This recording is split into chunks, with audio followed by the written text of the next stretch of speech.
En Forma, con María del Carmen Meléndez Arias. Magazine de temas de actualidad. Arte. Historia. Literatura. Derecho. Cultura. Novedades. Analizados desde los valores y principios del humanismo cristiano. Hola amigos, bienvenidos a En Forma. Hoy con un programa completísimo. Bueno, ya veis el estudio aquí, overbooking. Chus Baca a mi derecha. Por eso su presencia aquí pues ya alerta sobre la sección del camino. Y don Francisco Vela, habitual. Que le vas a hablar de las guerras. Sí, él está siempre en guerra. Así es que, aprovechando que el Camino de Madrid pasa por Segovia, pues nos va a contar, a ver, lo que hicieron allí los carlistas, ¿no? Sí, cuando llegaron los carlistas, la atacaron, la asaltaron, la saquearon. Vaya. Estuvieron ahí un par de semanas y se fueron con todo el botín. Bueno, nos lo vas a contar después. Sí. Pero empezamos con Fernando Portillo, que ya ha estado aquí más veces. Él es magistrado y nos va a dar una noticia, pues que acaba de salir. El informe favorable de la Comisión Venecia a la reforma que proponen las asociaciones de jueces y magistrados. Esto es un hachazo al gobierno, que nos quiere meter por detrás. Lo que le importará al gobierno. No lo sé, pero bueno, sí es un punto de apoyo. Nos quiere meter por detrás, hay una reforma que haría desaparecer la justicia y el Estado de Derecho. Entonces yo creo que esto es importante. Puede ser un freno, hay que ser un poco optimista y positivo, Paco, no hay que ser tan pesimista. Bueno, y ahí tenemos a don David, nuestro jefe. Es aquí el que manda porque es el que nos controla el tiempo. Y ya comenzamos.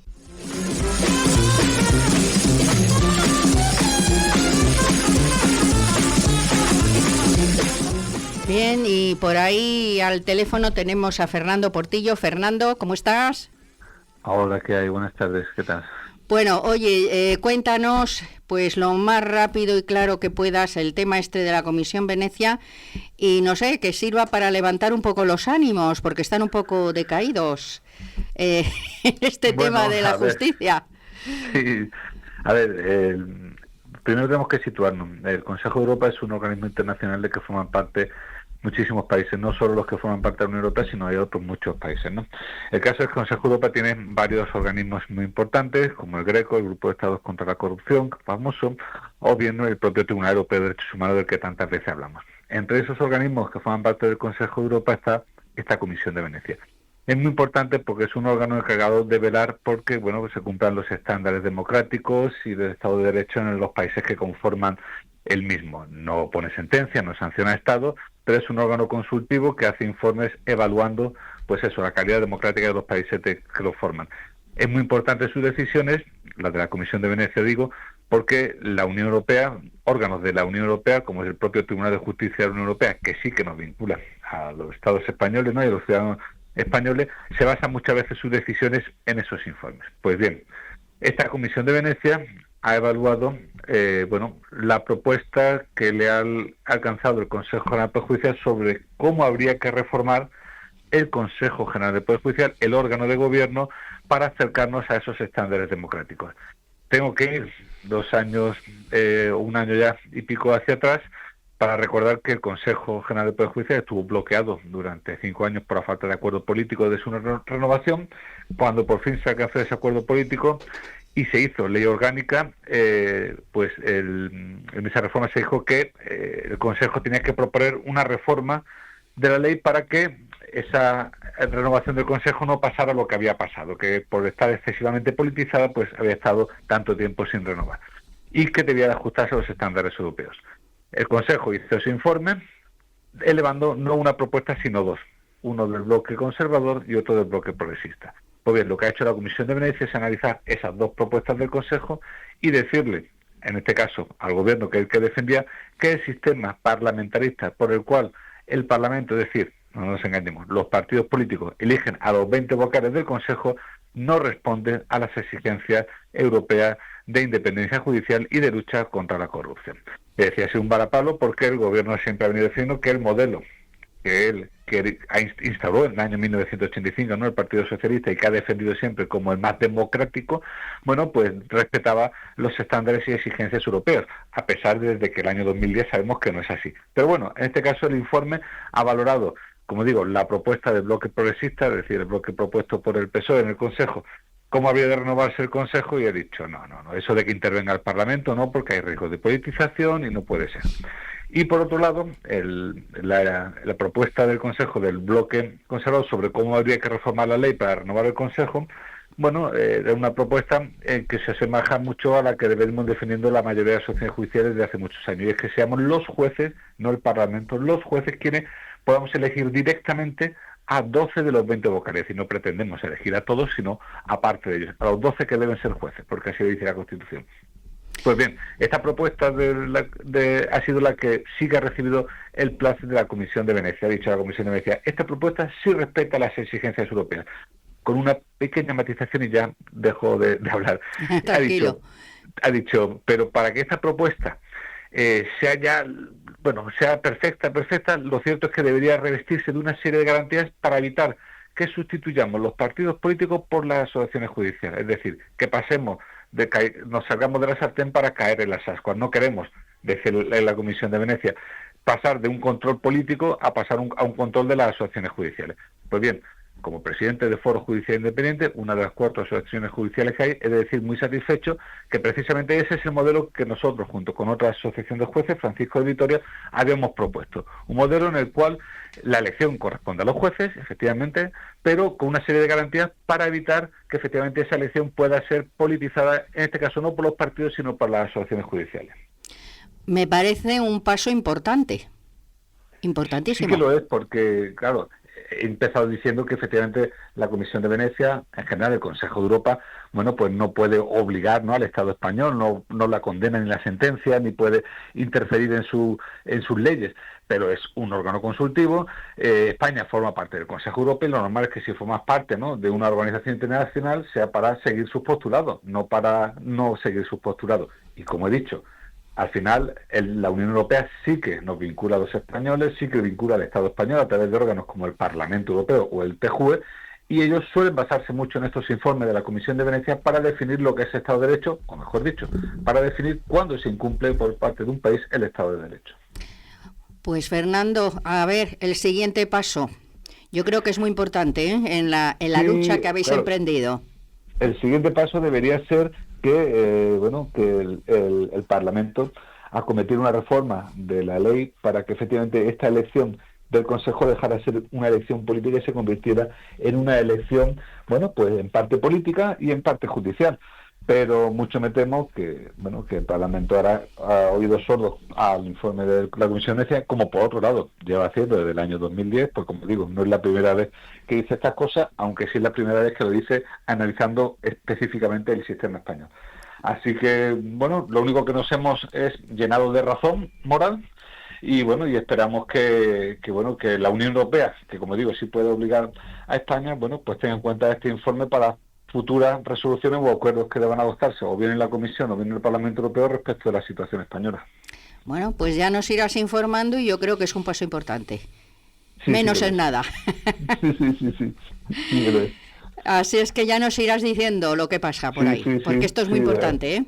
Sí, creemos que sí, porque bueno, causa sonrojo, si ya me permitís un poco la adenda, que después de salir el informe de la Comisión de Venecia, nuestro titular del Ministerio de Justicia, el señor Bolaño, haya salido a la opinión pública para mentir sobre las conclusiones de ese informe y decir que el informe estaba dando su postura, cuando justo dice lo contrario de forma literal y expresa.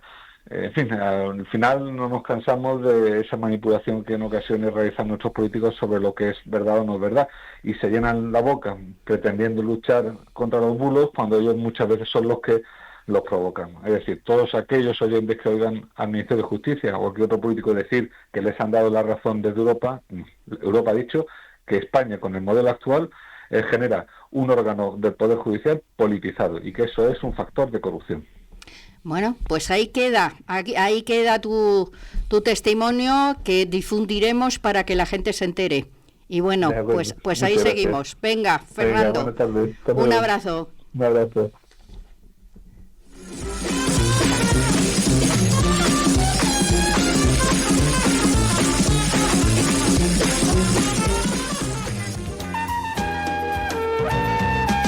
Peregrinos. La mirada interior desde el Camino de Santiago.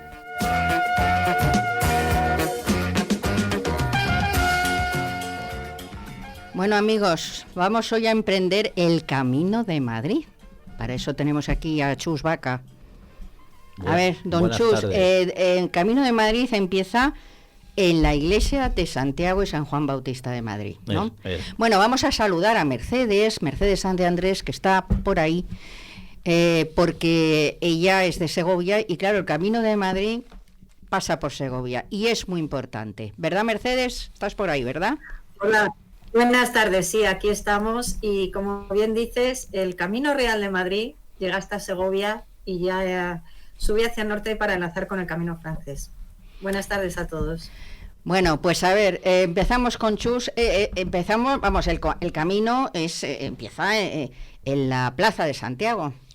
Kilómetro cero del Camino de Madrid, como bien ha dicho Mercedes. Empieza en la parroquia de Santiago y San Juan Bautista, sede de nuestra cofradía, que tiene ahí su sede. Y nada, es un camino que sale por el viejo Madrid de los Austrias, saliendo por Cuesta de Santo Domingo, cogiendo San Bernardo y enfilando todo la recta que se va cambiando el nombre. Luego pasamos a Brobo Morillo, llegamos a Plaza Castilla y salimos ya por el actual Cuatro Torres, donde está La Paz y Ramón y Cajal, para ir por el monte de Valdelatas y todo eso hasta Tres Cantos, que sería la primera etapa. O sea, ya de entrada serán unos 28 kilómetros, bueno, muy exigentes, pero bueno, que podamos salir de Madrid andando, eso es un privilegio que, quitando las ciudades capitales de los caminos principales como el francés, primitivo y del norte, pues tenemos la suerte de que encima el Camino de Madrid empieza en la misma capital. Empieza pues ahí al ladito de la Plaza de Oriente. Hay que decir que la parroquia de Santiago es una iglesia, bueno, bonita, que es pues la que se construyó después de el derribo de la antigua de San Juan Bautista y Santiago, pues por un amigo de... Siempre hablamos de él, siempre vamos a terminar en el amigo este... Siempre acaba saliendo. Siempre sale Pepe Palazuelas. Sale, ¿no? el Pepe Palazuelas, que bueno, pues hizo los derribos ahí en la Plaza de Oriente y claro, pues la iglesia se reedificó allí. Luego por la calle de San Bernardo, pues encontramos importantes lugares. Allí están en la Plaza de las Comendadoras de Santiago, muy importante. Que han abierto hace poco un albergue. Un albergue de peregrinos, sobre todo para gente que viene del extranjero, para que tenga un sitio donde localizar y no estar perdido por la ciudad. Y fue, pues me parece que en abril de este año fue cuando, más o menos, abril o julio, no recuerdo, y fue inaugurado. Es un lugar importante y está en la iglesia de las Batallas de la Orden de Santiago.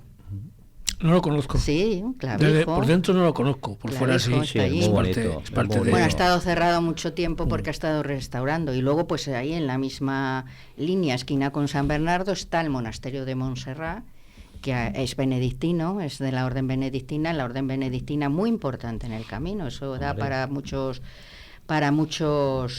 principio programas. Principio prácticamente de la acogida tradicional jacobea del camino. Exactamente, pues ahí está y además ahí enlazamos con el tema de Cataluña cuando son expulsados de allí del monasterio de Montserrat los monjes benedictinos porque estaban sujetos al convento, o sea, al monasterio de Valladolid, o sea, les gobernaban los monjes catalanes y todo esto ahí pues manipulado, ¿verdad? Sí, bueno, es lo que ahora se utiliza como chispa del independentismo, ahí están los segadores y todas estas. Sí, sus más y sus menos entre unos y otros. Siempre, una cosa va con la otra. Cuando en un monasterio se depende de los castellanos o viceversa. Aquí, por ejemplo, cuando hablemos de los carlistas, pues igual está que el germen de la enemistad entre vascos y castellanos. O sea que esta es la época en la que surgen, como digo yo, las dos Españas, que será algo irreconciliable y será algo ya hasta el día de hoy. Y difícil de solucionar. Hombre. Bueno, sí, bastante difícil, pero ahí esto todo se ha manipulado porque pues es como es utilizado, claro, porque cada uno tira, para argumentar tira hacia su propio interés, evidentemente, pero bueno, para eso están los historiadores, son libros de historia, para que la gente que quiera descubrir un poco que no todo es como os lo ha dicho su caudillo, tiene donde poder estudiarlo. Bueno, pero ahí pues, fíjate lo que tenemos ahí para aprender de historia en ese trozo de la calle San Bernardo. Sí, a mí es una calle que me encanta y me interesa porque yo me imagino siempre me he imaginado a los capitanes Laoife y Velarde paseando desde Santo Domingo hasta sus cuarteles, porque es toda la calle ancha de San Bernardo desde el principio casi hasta el final, incluso hasta Ruiz, que también, o sea, aquí dice que me los imagino paseando por esa calle, platicando animadamente hasta llegar cada uno a su cuartel. Bueno, una vez que hemos llegado ya a Tres Cantos, pues hay que pasar la Fuenfría y todo eso, ¿no? Sí, la Fuenfría, porque se pasa por la calzada romana, y bueno, tenemos el honor, ¿no?, desde el Camino de Madrid, tener el punto más alto de todos los caminos en la península, que es el puente de la Fuenfría, con 1.791 metros. Y ahí ya la bajada hacia Balsaín y todo eso, la Fuente del Río y todo, pues es impresionante y precioso. O sea, desde ahí ya empiezas cuando llegas ya un poquito a la mitad de que has pasado la Fuenfría, ya se atisba Segovia, que lo estás viendo todo el día, pero no llegas. No llegas. Pero está el camino bien anunciado. Sí, está perfectamente, está perfectamente marcado y bueno, y no hay ninguna. Y llegamos a Segovia. Segovia, pues ya es el límite, obviamente. Tenemos esa de cuesta, Madrid. ¿no? Ahí. Sí, porque la gente, en las guías cuando te ponen, porque la etapa en verdad es desde Cercedilla. La etapa es Cercedilla-Segovia. Y claro, tú miras la guía y son 31 kilómetros. Claro, pero 31 kilómetros a la entrada de Segovia, que es donde está el cuartel de la Guardia Civil, la rotonda, que sale la estación de mano izquierda, la antigua. Pero claro, hay que subir al acueducto, a la plaza del acueducto, donde está, que tiene su trechito también, y luego, claro, la gente pone ahí el sello en la oficina de turismo, pero claro, luego hay que subir otro trechito a la catedral a poner el sello, que también al final te baja 34 kilómetros más o menos. Bueno, y ahí en la catedral está Mercedes, ¿verdad? Mercedes. Sí, ahí estamos, en la catedral, que nosotros recibimos gustosamente a todos los peregrinos y les ponemos el sello en su credencial. Y tienen la capilla del Apóstol Santiago, Eso es. Que es una preciosidad, que la acaban de restaurar y que, bueno, muchos peregrinos se acercan a ella, desde luego, a invocar, ¿no?, esa petición que cada uno de los peregrinos lleva en su mochila. Que está además recién restaurada. Sí, esa capilla está recién restaurada. La verdad que es una capilla que tiene una historia preciosa, que seguimos investigando y pone en relación la historia de la capilla con Francisco Gutiérrez de Cuéllar, que él era segoviano del siglo XVI y que formaba parte del Consejo de Hacienda de Felipe II. Era, podríamos decir, como una especie de ministro. Entonces, ¿por qué Santiago? Pues porque él era comendador de la Orden de Santiago. Hay que decir que Francisco Gutiérrez de Cuéllar era sobrino del inquisidor Fernando de Valdés, y él era de la Orden de Santiago. Entonces parece ser que esas relaciones con la Orden pueden venir, ¿no?, precisamente del tío. Entonces toda la capilla gira en torno a Santiago, y es preciosa porque tiene toda la iconografía, ¿no? Encontramos a Santiago peregrino con una escultura de un escultor napolitano preciosa, tiene al popularmente conocido como Santiago Matamoros, tiene su traslado, y luego en las pinturas está la vocación de Santiago y su martirio, es decir, como su principio y su fin dentro de su vida apostólica, y luego toda la iconografía relativa, no al apóstol. Pero es que además es un altar privilegiado, es decir, que tiene ese privilegio del Papa que se concede en el siglo XVI para poder oficiar todas las Eucaristías que se consideraban por las ánimas del purgatorio. Entonces, esta capilla, a la cual se accede a través de la catedral, ¿no?, y que la visitan, pues, nuestros visitantes y peregrinos, tiene una historia muy bonita que está perfectamente documentada, porque nos habla, ¿no?, de la vida íntima y personal de Francisco Gutiérrez de Cuéllar y de su mujer. Y es la única capilla en la catedral que tiene cripta, ¿vale? Se accede por una portecita en la misma capilla, tiene 15 peldaños, y el espacio interior se distribuye en dos partes. Por un lado está lo que es una sacristía, que también se ha utilizado como osario, y luego lo que es todo el panteón familiar. Y cuando han restaurado la capilla, pues nos ha dado muchas alegrías, porque en la cripta, a la hora de restaurar, apareció en la bóveda una cruz de Santiago impresionante, pintada en la bóveda. Y luego pues la tradicional concha ovenera, es decir, todo gira en torno al apóstol Santiago. Y además, como Felipe II le encomienda a él ser el contador mayor del reino, alrededor de la cripta pues había una inscripción que recuerda, ¿no?, precisamente esta alta responsabilidad que tenía Francisco Gutiérrez de Cuéllar, encomendada por Felipe II. Y bueno, luego en la restauración han aparecido un montón de objetos que nos hablan también de esa vida personal, ¿no?, de que ha tenido la propia capilla. Pues la decoración que hacían con el retablo, los pinceles con los que pintaron la reja, bueno, cosas muy curiosas que nos hablan también del día a día, ¿no?, de esa capilla. Es interesante, yo creo que los peregrinos, o sea, hay que ir allí. Sí, hay que ir allí, además, porque, como bien dice Mercedes, sobre todo el que hace noche allí lo suele ir a verlo porque tiene tiempo para ello, porque como Segovia no tiene albergue de peregrinos tal, entonces la gente va un poquito más adelante a Zamarramala, que es donde está el albergue. Entonces todo eso lo sabemos porque cuando hablas con ellos, porque cuando vienen a Madrid a las reuniones de peregrinos a contar su experiencia en el camino, pues siempre es hacer la pregunta y hay muchos que no la han visto. Entonces, claro, al no tener albergue, esas son las consecuencias de que muchas veces nos quedamos los peregrinos y la gente sin ver cosas interesantes. O sea, que habría que haber un albergue en Segovia. Debería haber. A mí, pero no de ahora, lo llevamos diciendo mucho tiempo y como pasa siempre, esto depende de la implicación de las autoridades, porque si no, no hay manera. Nosotros, ya, como bien sabes, tenemos un humilde, muy humilde albergue de peregrinos en Matalpino, Paso Manzanares Real, con 6 camitas, pero bueno, da el servicio para el que venga, y si están llenas, como buen albergue de acogida, no se deja nadie en la calle. Aunque haya un rincón, una silla o una colchoneta, pero no se le deja. Entonces, y creemos que Segovia es una ciudad muy, muy importante para que tuviera y pudiera albergar un albergue. Yo lo veo necesario. Pues ahí lo está oyendo Mercedes, toma nota. Mercedes, pues sí, claro, toma claro nota. Claro que tomo nota. Es verdad que, claro, yo me estoy imaginando, pues claro, Zamarramala, que es donde está el albergue, pertenece al Ayuntamiento de Segovia, es un municipio de Segovia, pero es que está apartado. Es que es lo que dice el compañero. No, Segovia, lo que es el centro urbano, Claro. no un barrio que está a 2 kilómetros. Efectivamente. No.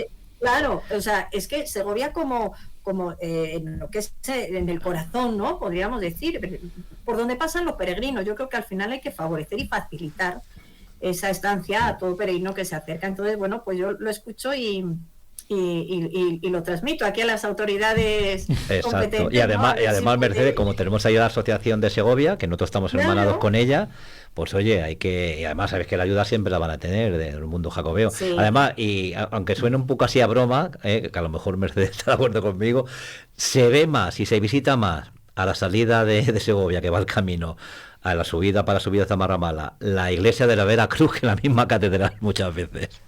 Totalmente de acuerdo, claro que sí, está en el camino y es verdad, es que sí, es así. Sí. Bueno, Mercedes, y después de Segovia, pues hay 2 puntos importantes en lo que es la provincia, que es Santa María la Real y Coca, ¿no? Sí, la verdad que esos son, bueno, a lo largo de todo el camino que pasa por la provincia, pues se pueden ver diferentes huellas, ¿no?, de Santiago. Estoy pensando, por ejemplo, ahora mismo en Turega, ¿no?, que se sale un poco, ¿no?, de lo que es el camino, pero detrás del retablo apareció un ábside románico dedicado al apóstol Santiago, que es una auténtica joya. Y luego, claro, en Santa María, es que es parada obligatoria porque el monasterio que tiene uno de los claustros medievales más bonitos e impresionantes de todo el románico. Bueno, sí, románico, ya es un tardo románico, pero que tiene unos capiteles impresionantes. Y además en la iglesia, que es una auténtica joya, porque es una arquitectura gótica impresionante, pues están los restos de Blanca de Navarra, ¿vale?, de la reina. Entonces, bueno, pues son atractivos que son parada, ¿no? Y luego, lógicamente, en Coca, esa cuna del emperador Teodosio, nuestro segoviano, y que tiene pues ese castillo, esa fortaleza que desde luego también merece la pena, y toda la excavación arqueológica que están llevando a cabo. O sea que son puntos de referencia histórica importante en Segovia y bueno, pues que son parada también para el peregrino. Y que debe de conocer los peregrinos, no solamente andar, también conocer la historia y el arte pues a través del camino. Es que yo lo digo por mi experiencia propia, cada uno obviamente tiene la suya, pero como se aprende o se informa uno de la cultura o ver o participar es cuando haces el camino, como vas andando y te puedes parar donde quieras y sin prisa relativamente, obviamente, con los días que llevamos de vacaciones, entonces lo puedes hacer tranquilamente, porque muchas veces, claro, el camino que pasa por el tiempo, como siempre es el problema, está programado en hacer la etapa, llegar a destino y al día siguiente el otro lo suyo.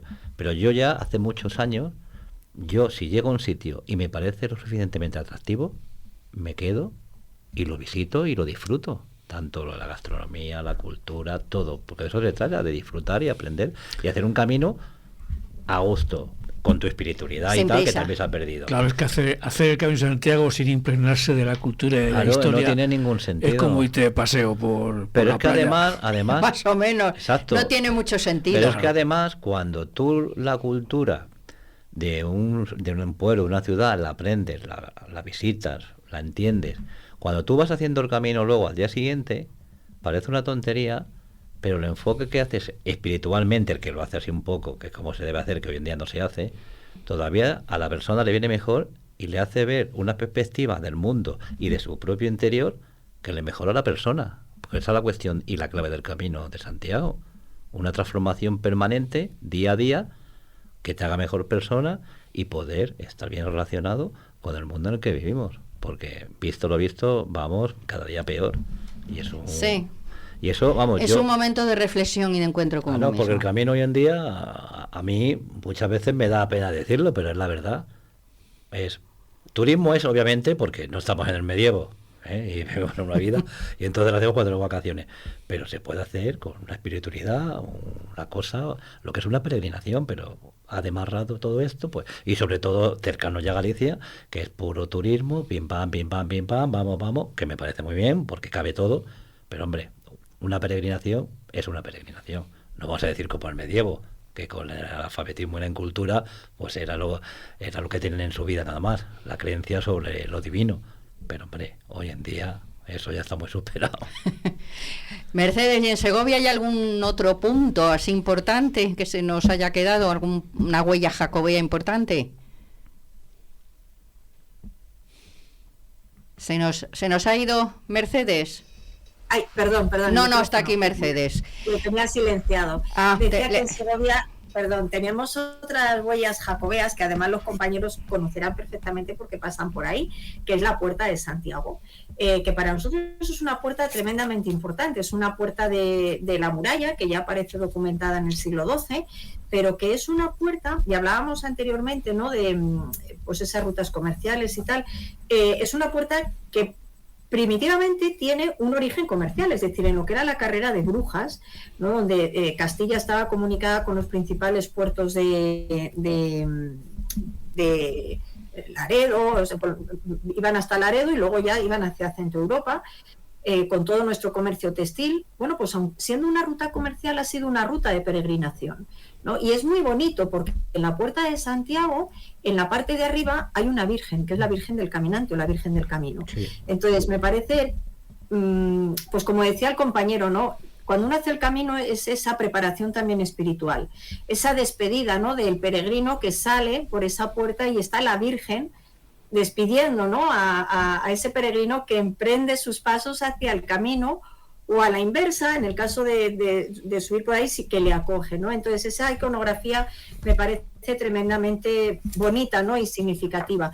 Pero luego tenemos otras huellas. Por ejemplo, tenemos un hospital que ahora mismo ha desaparecido, pero que no deja de hablarnos, oye, pues de la importancia que ha tenido también a lo largo de la Edad Media, la asistencia sanitaria que la Iglesia, en este caso, eran el hospital de San Antonio, pues dedicaba a los peregrinos. Entonces es un monasterio que está justamente desde la catedral. Cuando el peregrino sale de la catedral y va hacia el camino de Zamarramala, hay una placita que es la Plaza de la Merced. Bueno, pues ahí es donde se encontraba ese hospital de San Antonio. El hospital se conoce como Hospital de San Antonio de los Peregrinos, realmente era la Orden de San Antonio y del Espíritu Santo, y fue fundado por la familia de los Arias Dávila, que es uno de los linajes más importantes de Segovia. Entonces, este hospital, que pues se funda eso en el siglo XIV, XV, pues lo que hace es acoger, ¿no? Daba asistencia a los peregrinos, les daba cobijo, les atendía el alimento, lo que necesitaran, ¿no? Entonces también nos habla un poco pues de esa asistencia más de acogida o asistencial que a lo largo de todo el camino, además, y en toda la Edad Media, pues se han dado. Hemos citado la capilla también de la catedral, la puerta de Santiago, y luego, hombre, pues hay diferentes imágenes, ¿no? En escultura que nos hablan pues de esa huella jacobea. Y fíjate, y un detalle que incluso a los segovianos les pasa desapercibido. Nuestro patrón es San Frutos. Y según la tradición, los restos de San Frutos se encontraban en la antigua catedral. Entonces, el obispo don Juan Arias Dávila, cuando se pone a buscar los huesos de San Frutos, dice que los ha encontrado en un altar dedicado a Santiago. Entonces, a mí me parece importante destacar cómo el obispo monta todo este discurso del hallazgo de Santiago, patrón de España, con los restos de San Frutos, patrón de Segovia, ¿no? Es decir, ¿dónde tienen que aparecer los restos de este santo patrón de Segovia? Pues con los de Santiago, que estaba en pleno auge, ¿no? Toda su devoción. Entonces, ahí hay una relación también muy estrecha entre los restos de nuestro patrón con ese altar que había en la antigua catedral dedicado al apóstol Santiago. Precioso lo que nos estás contando. Y bueno, yo, Francisco Vela, que está aquí, es que Francisco es de segundo apellido Santiago, por eso está muy vinculado al apóstol, porque él dice que, bueno, que sí, se llama Santiago. En el escudo heráldico que alguien se inventó de mi familia aparece una vénera con 3 flechas cruzadas por detrás, o sea que algo te toca. Algo te toca. Pues sí. Él nos va a contar, oye, un episodio de Segovia que cambiamos totalmente de Lo época. que ocurre es que después de tanta historia y tanta espiritualidad, bajarnos a las trincheras y a las guerras suena como feo, ¿verdad? Bueno, pues tú verás. Hoy lo hemos invertido. Normalmente empezamos con la guerra y acabamos con la paz. Con la paz, pero bueno, él... Es que es un hecho muy desconocido. Yo no sé si tú has estudiado, Mercedes, el tema de Segovia y los carlistas.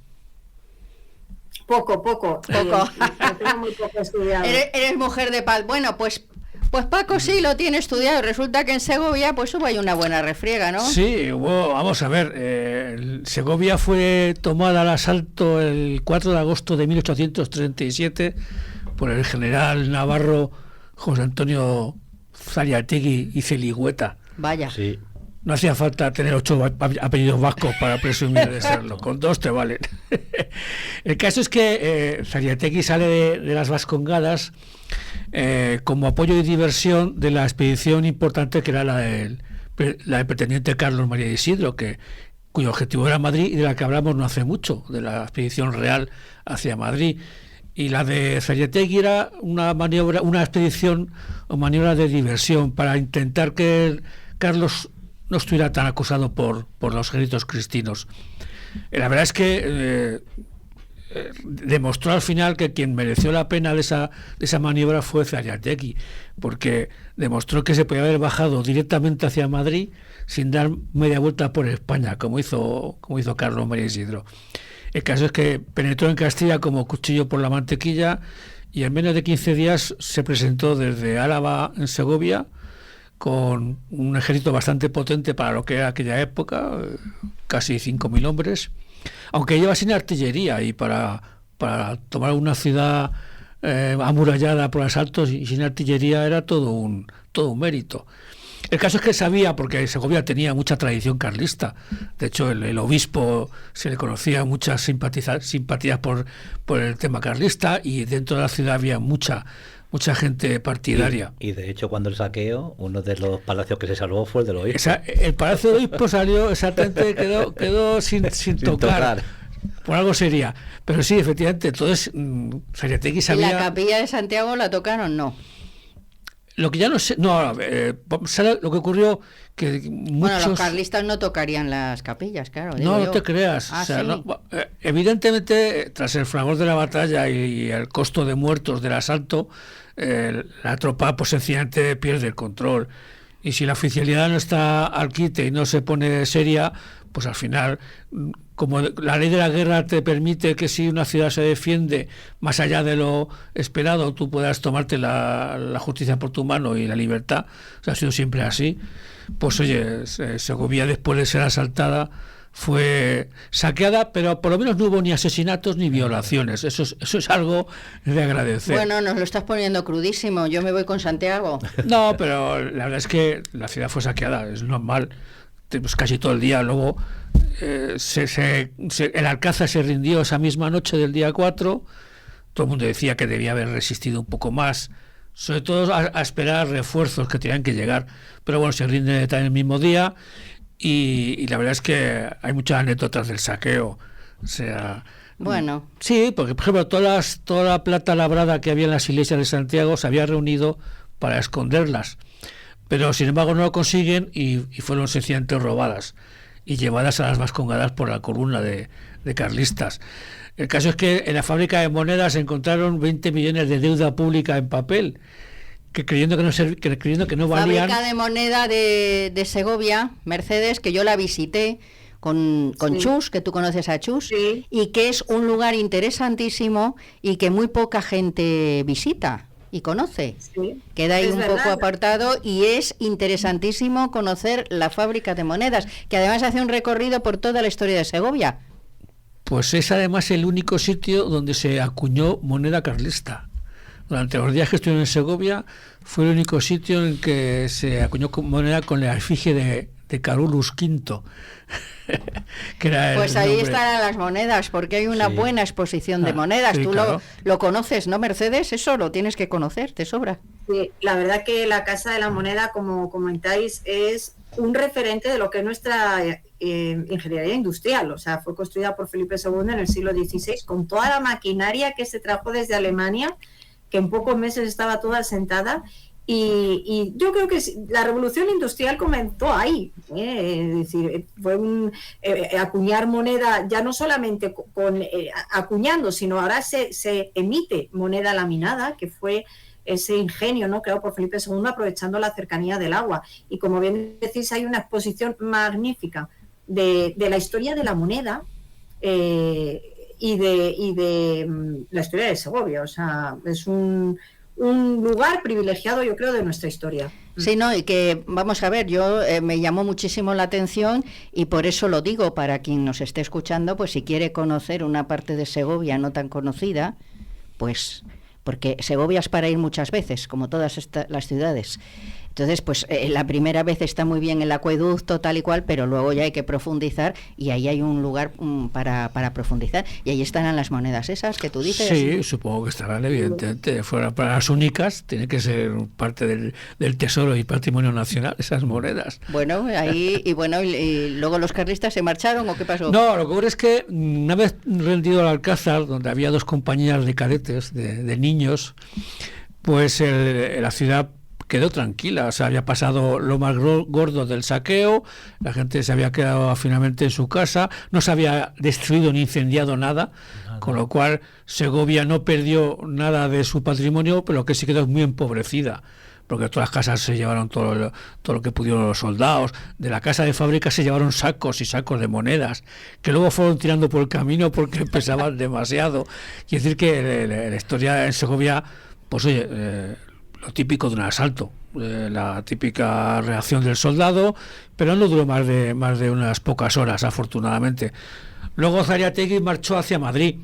El día 8 de agosto, después de haber dejado a sus tropas descansar, de enriquecerse y de folgar, que se dice, pues marcharon hacia Madrid por la Granja San Ildefonso, Navacerrada, Torrelodones y llegando hasta casi Las Rozas.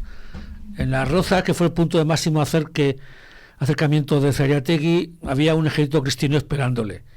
Y yo lo que digo es que si las 2 columnas, la de Zariategui y la de Carlos V, se hubieran compenetrado bien y hubieran llegado a Madrid en las mismas fechas, habrían conseguido crear una pinza sobre la capital que habría sido definitiva, porque Carlos V llegó el 13 de septiembre, o sea, un mes después de que llegara Zayategui a Las Rozas.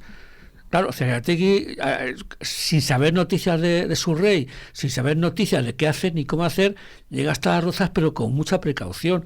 Allí se enfrenta al general Méndez Vigo y tras una escaramuza que fue un cañoneo sin sentido, se retira de nuevo hacia Segovia. Él no puede estar un mes en Segovia a la espera de que llegue Carlos V, porque se le van a echar encima... Carlos V el carlista. El carlista, sí, claro. No el emperador. No. No, porque Carlos V el emperador no era de España. Así que entonces hay que tener cuidado con eso. Carlos, el emperador era Carlos I de España. Y Carlos V fue el que puso al mando de su ejército a José María Acevedo Fernández de Enestrosa, me parece. No, era un cadete de la Guardia Real, que era de Martos, de Jaén el hombre, y le puso al cargo de las tropas. Bueno, le pondría al mando de alguna columna, de alguna unidad. Sí. O sea, No, le dio los poderes, creo. No, las tropas de Carlos V, Carlos María Isidro, las mandaba el infante Gabriel de Portugal. Y luego estaba con el Ramón Cabrera, quiere decir que le pondría al mando de alguna unidad menor. No, pero era más que militar como un puesto, no de virrey, ¿no? Pero como un responsable de... Bueno, oye, yo creo que ya está bien de guerra, ¿no? Sí. O sea, y ahí en Madrid, pues ya claro, se retiran, ¿no? Claro, Zayategui se retira de nuevo hacia Segovia y luego marcha por Medina del Campo, Tordesillas, Valladolid, y Carlos V, que ha llegado a Madrid y no se atreve a entrar, por lo que hablamos en su día, pues también parte hacia el norte. Ambos se reúnen en Aranda de Duero y llegan por fin bastante derrotados y bastante pocos, porque hay mucha deserción por el camino. Llegan a las Vascongadas con esa sensación de haber hecho una operación importante para lo que era la época y para lo que era el ejército carlista, pero que no ha servido para nada, porque nos han compenetrado, han llegado cada uno en su momento y al final no ha servido para nada más que muchos muertos, muchos heridos, muchas ciudades saqueadas, porque los carlistas, si bien no mataban ni incendiaban, pero claro, por donde pasaban iban recolectando. Pero aparte de eso, nada más. O sea, las expediciones carlistas no tuvieron el apoyo rural ni poblacional que esperaban ellos. Bueno, pues volvamos a Santiago, que me parece muchísimo más placentero y tranquilo. Bueno, ha sido aquí un inciso. Una historieta. Un inciso. Pero muy interesante. Oye, como Mercedes, siempre. ¿vosotros ahí en Segovia veis o notáis movimiento de peregrinos? ¿Hay muchos peregrinos? Bueno, es un poco estacional. En el invierno no hay mucho, la verdad. Y fíjate que lo que sí que observamos es que cada vez hay más turismo, pero no es proporcional el aumento de turismo con el de peregrino. Eso se mantiene un poco más o menos en la línea. Es decir, en invierno hay muy poco peregrino,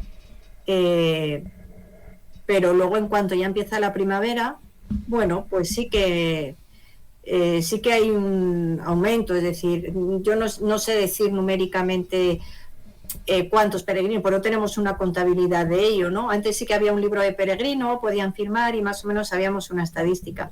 Ahora no lo hay, pero bueno, qué duda cabe que la catedral, como está abierta muchas horas, pues siempre es ese punto de referencia, aunque puedan sellar en otros lugares, pero la catedral siempre es el punto de referencia del peregrino. Y hay días que podemos tener 5 o 6 peregrinos. Eso sí, ¿no? Bueno, durante el invierno, claro, el invierno ese camino es duro. Claro. Son caminos minoritarios todavía, porque la infraestructura todavía no tiene mucha, y en muchos pueblos no hay nada, como mismamente hemos visto Segovia, que no tiene albergue, y luego vemos pueblos pequeños que o no tienen o están cerrados. Pero bueno, como termómetro, pues bueno, nosotros en Matalpino el año pasado registramos desde 1 de abril al 31 de octubre, más o menos, un paso de 96 peregrinos, ¿vale? Y este año, a ver, se abrió... Que eso lógicamente van hacia Segovia y pasan por Segovia. Eso es. Y este año, se abrió en abril, y hice yo una estadística de abril a mayo, en un mes o mes y medio, y ya habían pasado 100 peregrinos. O sea, lo que en un año, el año pasado habían pasado 96, ya habían pasado 100. O sea, un poco de aumento. Obviamente pasa no que mucho. Segovia, pues a lo mejor, claro, van al albergue. No, el tema es ese. Además, el Camino de Madrid como es bastante llanito, quitando la Fuenfría, es muy apto para ciclistas. Ciclistas lo suelen hacer bastante. ¿Por qué? Porque hacen muchas etapas en poco tiempo, se hace muy rapidito. Pero bueno, ha tenido un ligero avance en peregrinos, en que van a peregrinar. Y bueno, y nosotros desde la cofradía, igual que las asociaciones de Madrid, pues oye, intentamos divulgar y dar visibilidad al camino. Pues un camino precioso, tiene, como bien ha dicho Mercedes, en la parte de Segovia, mucho que ver. Y si se visita todo esto que ha dicho Mercedes, sí, solamente en Segovia capital, que luego sí. Santa María, que es una joya. De hecho, en Santa María Real de la Nieva, el pequeño albergue que había de 6 camas, pues cerró. Ahora hay un hostal. Entonces, claro, es muy complicado porque, claro, si no pasan peregrinos, pues claro, para que pasen peregrinos, lo que hablamos siempre, no en el de Madrid, en cualquier camino, en cualquier sitio que vayamos a hacer algo, hay que dotarlos de infraestructuras para que los peregrinos puedan ir tranquilamente y un sitio donde dormir, donde descansar, tener bares, tener sitios, pero claro, estamos hablando... Segovia todavía, al estar cerca de Segovia capital y estar cerca de Madrid, no lo nota tanto, pero a medida que vas avanzando en el camino y ya te metes en León, pues claro, vamos viendo lo que se habla hoy en día de la España vaciada, que yo más que vaciada la llamo la España olvidada. Desatendida, olvidada y abandonada. Y es muy complicado, entonces claro. Que también en Segovia hay parte, ¿no?, de España. Claro. Entonces, claro, lo que está ¿verdad, claro, lo que está claro que también hay el problema de la despoblación en Segovia, en los pueblos. Que el camino, si se da visibilidad, se atiende, se da infraestructura, para muchas zonas de España, yo lo digo porque yo he hecho muchos caminos por España, este año vuelvo, como tú sabes, Carmen, sí, no lo vas a salgo todos los años, no vamos a decir un crecimiento, pero bueno, pueden ir tirando y pueden ir viviendo de ese paso de peregrinos. En Segovia hay despoblación, sobre todo en el medio rural, ¿no? Claro, Mercedes. Es verdad que, bueno, aquí todavía en la provincia de Segovia, como sí que es verdad que hay unas industrias enraizadas en el territorio, ¿no? Pues dedicadas a la agricultura, también hay alguna empresa de ganadería, bueno, pues todo eso al final genera en lo que es el alfo de todos estos municipios, bueno, pues puestos de trabajo, que la población quede asentada en los pueblos, pero luego... hay pueblos, y Carmen, tú sabes que estudio el patrimonio funerario también. Sí. Entonces, hay pueblos que tienen más muertos que vivos. Es que es así, ¿no? Porque, claro, al final hay pueblos que tienen muy poquitos habitantes, ¿no? Que luego es verdad que ocurre que en verano tienen un aumento porque las familias vuelven, porque se pasan los veranos en el pueblo, pero es verdad que pues, están siendo momentos pues, que se ve, ¿no? Esa ausencia de vida, ¿no? Son pueblos que les falta eso, que estén humanizados. Pero bueno, luego por otro lado hay políticas que sí que sobre todo en el mundo empresarial, ¿no? Hay empresas enraizadas ahí en el territorio y que sí que generan pues, trabajo, mano de obra y un asentamiento. Y el camino pues puede ser también... De hecho, claro. Muchas veces si miráramos a la historia de nuestros pueblos y nuestras ciudades, obviamente en este mundo globalizado que vivimos sería muy complicado volver hacia atrás.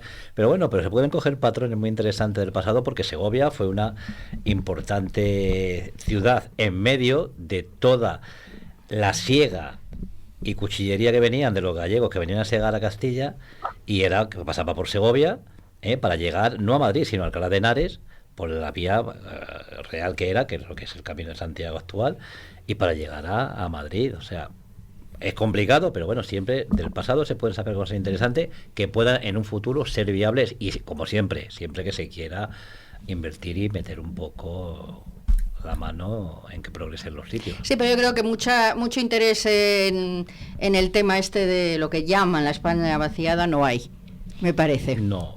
Bueno, a mí Segovia me encanta, o sea... No, a mí Segovia me encanta también, claro. O sea, no sé, podemos preguntarle a Mercedes, a ver... Pero yo porque... Antes hablábamos, antes de entrar en el estudio, que nos podíamos ir a vivir a Segovia, fíjate. Pero yo porque está ahí el Archivo Mercedes... General Militar, que para mi trabajo y mi función Así es que fundamental. a lo mejor si lo decidimos te preguntamos a ver las opciones que hay allí. Hablábamos que si nos toca la lotería nos vamos a Segovia. A ver, que Segovia se vive muy bien, ¿eh? O sea, yo tengo que decir que es una ciudad que tiene el espacio exacto para los habitantes que acoge, ¿no? Porque es una ciudad donde todo está cercano. Primero está rodeado de historia, de belleza, tiene muchísima vida. Y de cochinillo. Es una ciudad con mucha vida. Oye, dice Paco de cochinillo. Bueno, claro, o sea, aquí hay mucha mística y mástica, claro, el cochinillo, se El come muy lechazo, bien. el lechazo. Se come muy bien. Yo soy más de lechazo. Hombre, siempre. O sea Siempre. que... Pues nada. Y la provincia también, que la provincia es súper bonita y ellos lo saben, los compañeros lo saben, pues para vivir, ¿no? Yo es que estoy encantada. Sí, toda la zona de Somosierra, Sepúlveda, Boceguillas, toda esa zona que está llena de... Y Cuellar. Claro, de historia napoleónica. Bueno, y la granja, Cuellar la también granja. hay mucha historia Claro. napoleónica y La carlista. granja es muy bonita. Mira, Mercedes, tú haces una visita del cementerio de la granja, que tiene Algunas, muchísima sí, historia, sí, ¿eh? sí. Claro, el cementerio de la Granja, que es el primer cementerio extramuros construido en España, de la mano de Carlos III, y claro, en su interior hay unos ilustres enterrados que tienen unas biografías muy interesantes, ¿no? Como los maestros de los reyes, personal de la corte, los empleados de la jardinería, es decir, ofrece una realidad social muy diferente a la que puede ofrecer otro cementerio de la provincia de Segovia, ¿no? Porque claro, el personal que vivía Y de en la España, granja, y de España, claro, Mercedes. sí, de España. Es un lugar también muy especial. El Real Sitio San Ildefonso muy especial y lógicamente su cementerio también. Sí, O sea sí, que sí. fíjate, el camino de Santiago pues ha sido como una excusa para recorrer Segovia. Vale. O sea que podemos organizar un camino y ahí profundizar pues en Sí. Segovia en este caso y enriquecernos pues bueno. Y una zona muy muy bonita que yo de pequeño iba, porque tenía un vecino que era de allí, que Mercedes lo conoce seguro. Yo iba a un pueblo que se llamaba Pinanegrillos. ¿Te suena, Mercedes? Sí. Al lado sí. de Cantimpalos. Sí. Hombre, Exacto, mira, que íbamos a la fiesta andando por el bosque. Bueno, eso es una zona también no muy conocida, pero preciosa. Tranquila no lo siguiente. Y bueno, y esa zona a mí me encantaba. O sea que, y también mucha cultura que ver y mucha mucha historia. visitar. Mucha historia, solamente con la ciudad de Segovia, lo que nos hemos centrado con el camino, Segovia, Santa María y Sí. Coca, mira, y ahí nos vamos hasta Roma, en Coca. O sea, es que la historia la tenemos ahí en los campos, Eso. en las calles, eso lo hemos comentado muchas veces. Si pasamos como los paquetes y las mochilas, Eso. pues no, pero Y- si lo pensamos y lo vemos... Y sí. bueno, y se nos olvida, no dejemos de obviar y de no decir Pedraza. Ah, Pedraza. Hombre, Sí. por favor. Pedraza, ¿qué nos cuentas de Pedraza, Mercedes? Bueno, Pedraza es uno de los pueblos medievales más bonitos que puede haber, igual que Sepúlveda. Es que la verdad que uno tiene el corazón dividido, pero Sepúlveda es un pueblo que a mí me marcó mucho de pequeña, porque leí un libro que recomiendo además, que era Semana de invierno en Pedraza. Y, oye, refleja muy bien, ¿no?, cómo todavía pervive esa vivencia medieval en torno a todas esas calles que tiene el elevado número de iglesias, el castillo, que lo adquiere la familia Zuloaga posteriormente y que yo creo que a día de hoy se puede visitar ya. Bueno, sí, seguro que se puede visitar.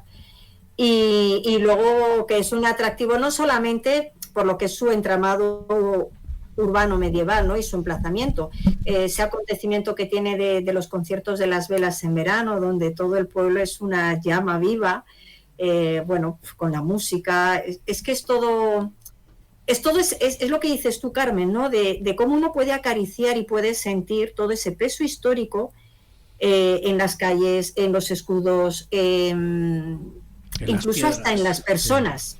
En las piedras, claro, si las piedras hablaran...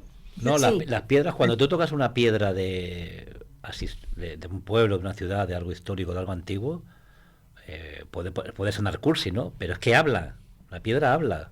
No es cursi. Mira, ¿Y qué dice? tú seguro, Mercedes, que Pruebas te dan conoces escalofríos. a Alberto Bonpreci. Tú le conoces, o sea, Sí, tengo Bueno, buena amistad. estuvo aquí en el programa y dijo que la espada te ponía en la mano la historia. Digo, bueno, la espada y digamos que también los zapatos cuando estamos y los ojos y todos los sentidos cuando recorres pues conscientemente y buscando la historia, pues los rincones de las ciudades, de los campos, es que en cualquier rincón hay ahí una historia interesante o una parte de la historia o un acontecimiento de la historia. Lo que hay que, digamos, que ser consciente de que eso está ahí y buscarlo. Y cuando lo encuentras, pues acariciarlo. Sí, es verdad que de eso se trata también el trabajo un poco de los historiadores y los historiadores del arte, ¿no? Y de todos aquellos que, como los compañeros, tienen esa inquietud por conocer la historia y porque al final lo que se conoce se valora, ¿no? Y una cosa que hace Alberto, ahora que le has mencionado, al que me une una bonita amistad, y que yo creo que hacemos todos, ¿no?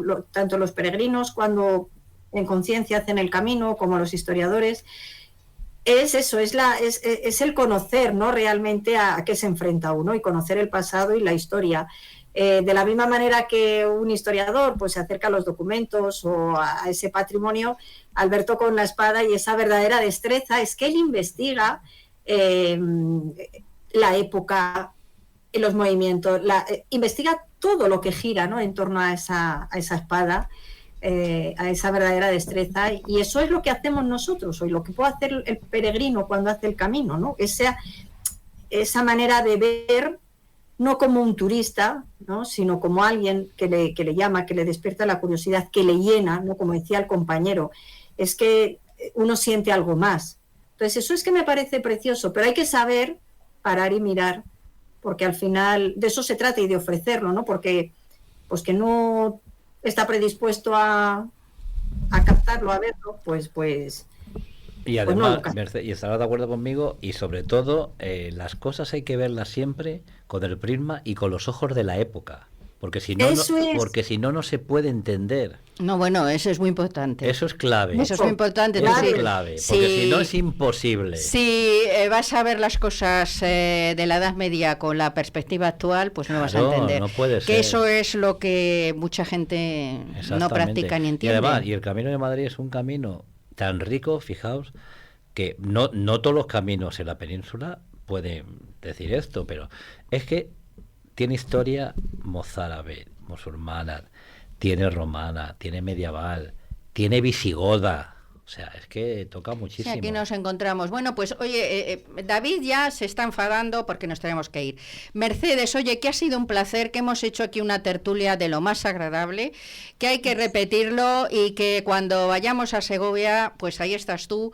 Y contigo, desde luego, pues echaremos Paco, que eche su cochinillo, los demás nuestro lechazo, ahí con un buen vino, que también lo hay. Y a Paco, perdona, le tengo que enviar una esquela que tengo precisamente de las guerras carlistas, de un funeral que hubo en la catedral. Paco, genial. se lo envío a Carmen y que te lo envíe, ¿vale? Sí, me lo pasas a mí, que se lo paso a él.